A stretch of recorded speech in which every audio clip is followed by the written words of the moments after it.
कचरा जो है 100 बीमारियों की माँ है, 100 बीमारियों की जननी है।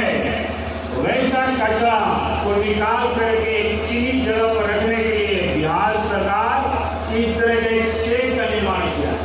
आप उधर ऊपर भी कैमरा दिखाएंगे, शेड का निर्माण किया गया है जहाँ पर गांव से कचरा आएगा और यहाँ रखाएगा।